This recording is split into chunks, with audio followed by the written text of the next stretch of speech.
नमस्कार, मी Mayuresh कडव. World news बुलेटिनमध्ये आपलं स्वागत. या बुलेटिनमध्ये आपण या आठवड्याभरातील महत्त्वाच्या घडामोडी जाणून घेणार आहोत. सुरुवातीला बातमी आहे पाकिस्तानातून. पाकिस्तानमधील राजकारण चांगलंच तापलंय. पाकिस्तानची संसद बरखास्त करण्यात आली आहे. पंतप्रधान इम्रान खान यांच्या विरोधात विरोधकांनी आणलेला अविश्वास प्रस्ताव पीठासन अध्यक्षांनी मांडू दिला नाही. त्यानंतर खान यांनी लगेच संसद बरखास्त करण्याची शिफारस केली आणि राष्ट्राध्यक्ष आरिफ अलवी यांनी ती स्वीकारली. त्यामुळे आता पाकिस्तानात पुन्हा सार्वत्रिक निवडणुका होतील. येत्या 90 दिवसात निवडणूक प्रक्रिया पूर्ण करून नवं सरकार अस्तित्वात येईल. संसद बरखास्त होताच इम्रान खान यांच्या मंत्रिमंडळानंही राजीनामा दिलाय. पाकिस्तान इम्रान सरकार डळमळीत झालेलं असताना अविश्वास ठरावापूर्वी इम्रान खान यांनी पाकिस्तानी जनतेला भावनिक आवाहन केलं.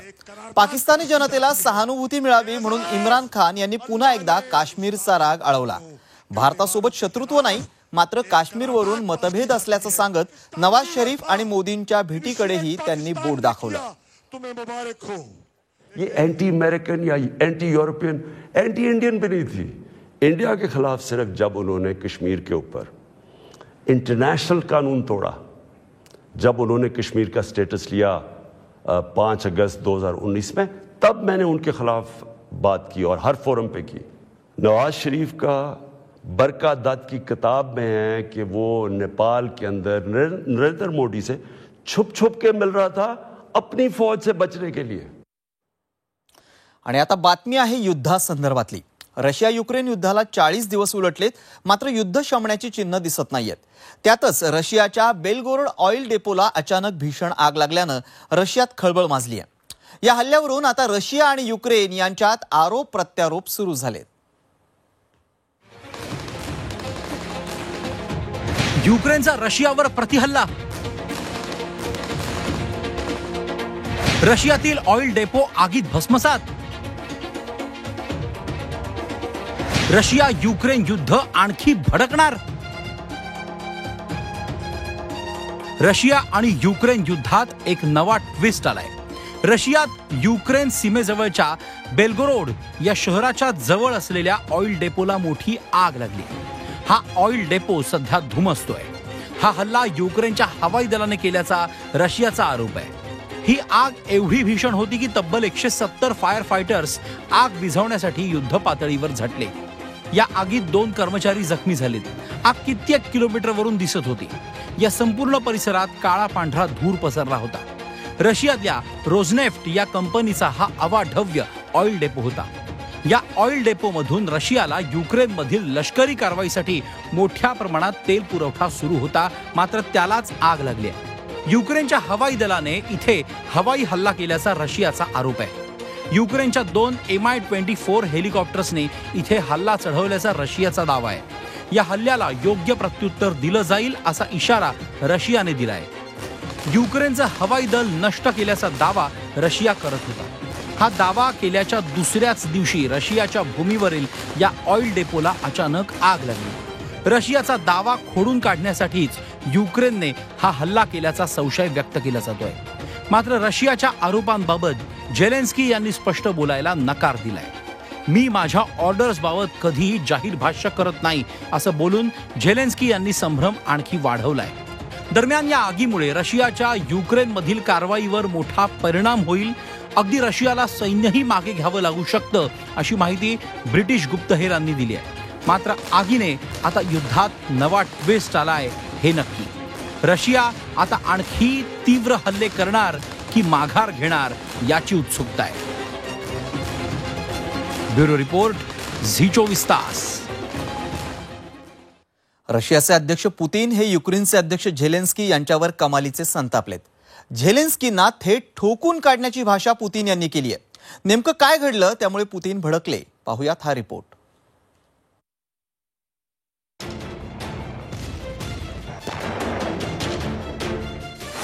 पुतिन को गुस्सा क्यों आता है?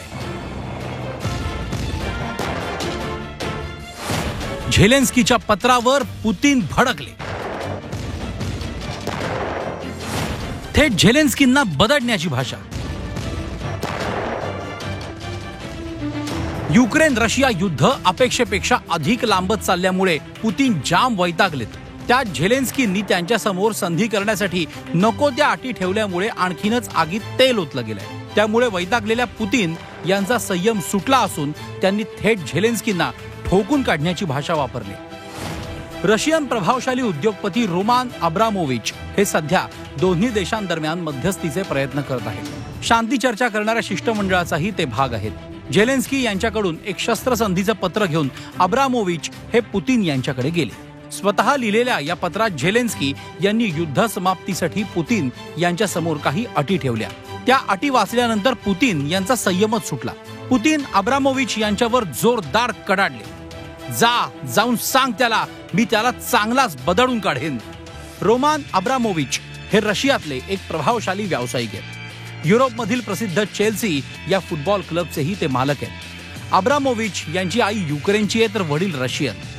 पुतीन सरकारमध्ये अब्रामोविच यांची चांगलीच उठबस आहे. पुतीन यांच्याशीही त्यांची जवळीक आहे तर झेलेन्स्की यांच्याशीही त्यांचे निकटचे संबंध आहेत.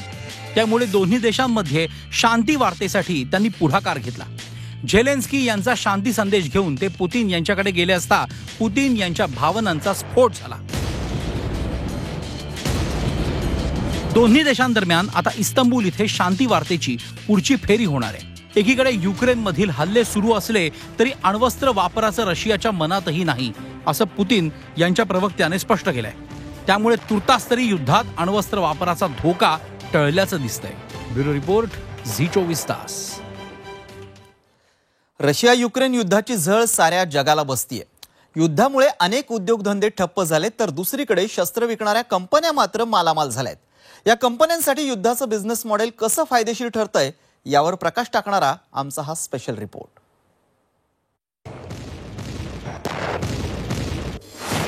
युद्धाचं बिझनेस मॉडेल. शस्त्र विकणाऱ्या कंपन्या मालामाल. शस्त्रास्त्र निर्मितीचा धंदा तेजीत.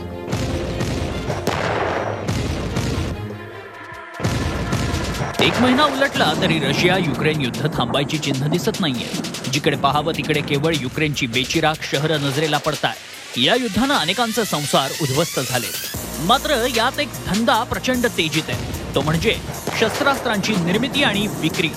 रशिया युक्रेन युद्ध म्हणजे त्यांच्यासाठी पैसे कमावण्याची आयती संधीच.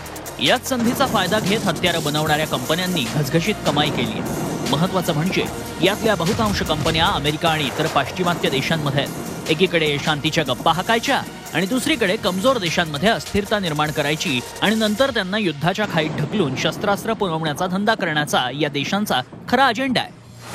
अमेरिकेतील लॉकहीड मार्टिन कंपनी जगभरातील अनेक देशांना शस्त्रास्त्रांचा पुरवठा करते. त्यात युक्रेनचाही समावेश आहे. युद्धापूर्वी न्यूयॉर्क स्टॉक एक्सचेंजमध्ये या कंपनीच्या एका शेअरची किंमत $355 म्हणजे जवळपास 27,000 रुपये होती. युद्ध सुरू होताच या कंपनीचे शेअर वधारले असून आता याच कंपनीच्या एका शेअरची किंमत जवळपास 35,000 रुपये इतकी आहे. अशाच पद्धतीनं जर्मनीची रेहिन मेटॉल ही कंपनी मालामाल झाली आहे. युद्धाच्या काळात या कंपनीच्या शेअरच्या किमतीत 143% वाढ झाली आहे. जगभरात शस्त्रास्त्र निर्मितीतून दरवर्षी 38 लाख कोटींची उलाढाल होते. मात्र रशिया युक्रेन युद्धामुळे हीच उलाढाल मोठ्या प्रमाणात वाढली आहे. विशेष म्हणजे युद्धामुळे बहुतांश देशांनी संरक्षणाचं बजेट वाढवलंय. रोमानिया, स्वीडन, डेन्मार्क, पोलंड यासारख्या देशांनी मोठ्या प्रमाणात अत्याधुनिक शस्त्र खरेदी करण्यास मंजुरी दिली आहे. त्याचा थेट फायदा या कंपन्यांना होतोय आणि याच पैशांचा वापर युद्धाला हवा देण्यासाठी केला जातोय. हे वेगळं सांगायची गरज नाही. ब्युरो रिपोर्ट, झी24 तास. आणि आता बातमी आहे कोरोना संदर्भातली. चीनमध्ये कोरोनानं पुन्हा एकदा थैमान घातलंय. यातून चीनी लसीची पोलखोल झाली आहे. सरकारची सगळीच धोरणं अपयशी ठरताना दिसत आहेत. त्यामुळे चीन सरकारविरोधात लोकांमध्ये असंतोषाची लाट पसरली आहे. चीनमध्ये कोरोनाचं थैमान. कोरोनापुढे चीनी लसीची पोलखोल. लॉकडाऊनमुळे जनतेत संताप. चीनच्या वुहान शहरातून जगभर पसरलेल्या कोरोनानं चीनमध्ये पुन्हा एकदा कहर सुरू केलाय. कोरोनामुळे इथल्या 5 कोटी जनतेला पुन्हा एकदा घरात कैद राहावं लागतंय. दररोज कोरोनाचे रुग्ण वाढत असल्यानं चीनची झिरो कोविड पॉलिसी फेल झाल्यात जमाय. विशेष म्हणजे चीनमध्ये जवळपास 100% लसीकरण पूर्ण झालंय. अशातही कोरोनानं उचल खाल्ल्यानं लोकांमधून संतापाची लाट उसळली आहे. सोशल मीडियातून लोक प्रशासनाविरोधात संताप व्यक्त करतायत. बाजार बंद असल्यानं अनेक उद्योग ठप्प झालेत. त्यामुळे व्यापाऱ्यांमध्ये नाराजीचा सूर आहे. त्यामुळे कोरोनाचा सामना करण्यासोबत जनतेचा रोष दूर करणं असं दुहेरी आव्हान आता चीन सरकारसमोर आहे. ब्युरो रिपोर्ट, झी 24 तास. आणि आता एक वेगळी बातमी. पाण्याच्या बाटलीपासून ते रोजच्या वस्तूंपर्यंत आपल्या दररोजच्या जगण्यात प्लास्टिकचा वापर इतका वाढलाय की त्याचे विपरीत परिणाम संपूर्ण जगाला भोगावे लागतायत. आता हेच प्लास्टिक माणसाच्या रक्तापर्यंत कसं पोहोचलंय याबाबतचं एक धक्कादायक संशोधन समोर आलंय. पाहूयात त्यावरचाच हा रिपोर्ट.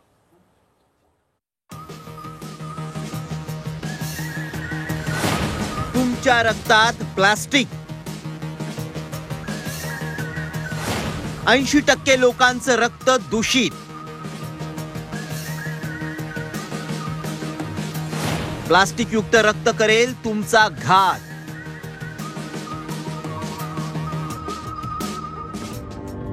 प्रदूषणामुळे माणसाच्या शरीरावर विपरीत परिणाम होतोय.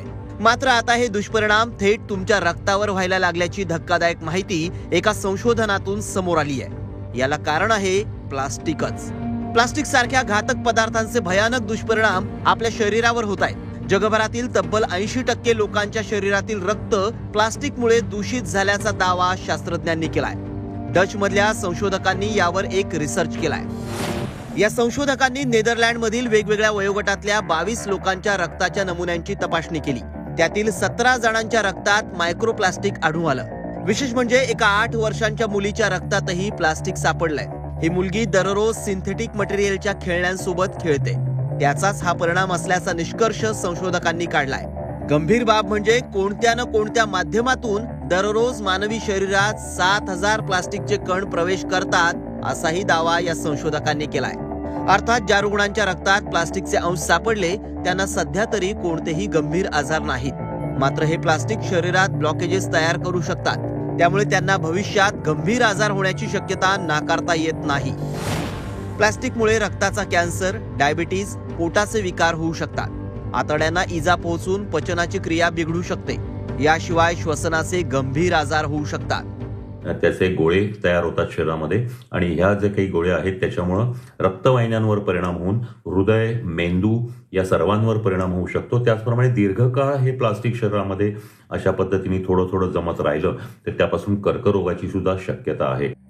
प्लास्टिकचा अतिवापर निसर्गासाठी आणि मानवी शरीरासाठी किती घातक आहे याची आपल्याला कल्पना आहे. तरीही आपण प्लास्टिकचा अट्टहास सोडायला तयार नाही.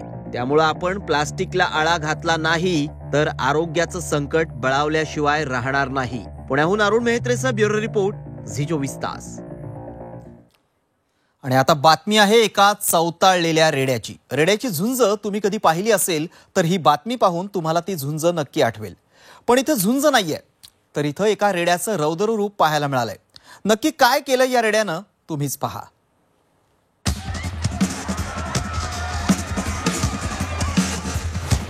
उधळलेल्या रेड्यानं घेतली शिंगावर कार.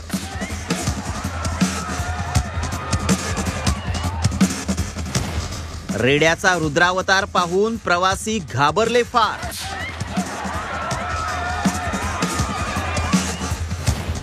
पुढे जे घडलं ते पाहून तुम्हालाही फुटेल घाम.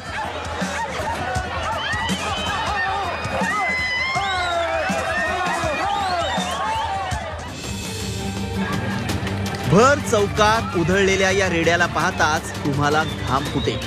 या रेड्याचं रौद्ररूप पाहून सगळे सैरावैरा पळाले. चवताळलेल्या रेड्याच्या तावडीत कुणीही सापडेना. अखेर या रेड्याच्या तावडीत एक काळ्या रंगाची जीप सापडली. कारमध्ये प्रवासी बसल्याचं पाहून रेडा आणखीन उधळला. आपल्या टोकदार शिंगांनी प्रचंड ताकद लावून यानं कार पलटवण्याचा प्रयत्न केला. बघता बघता यानं 7 वेळा शिंगानं कार उलटवण्याचा प्रयत्न केला.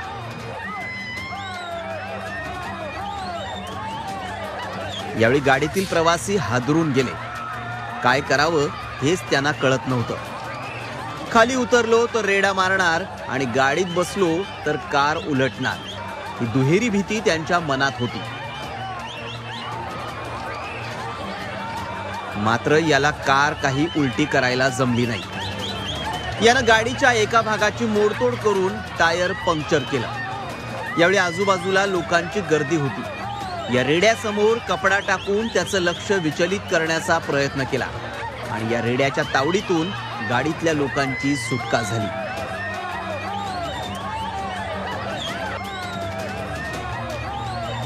हा व्हिडिओ स्पेनमधला आहे. स्पेनमध्ये चवताळलेल्या रेड्यांचा खेळ असतो, ज्यात संतप्त रेडा रस्त्यावर सोडला जातो आणि त्याच्या समोर लोकांना पळवलं जातं.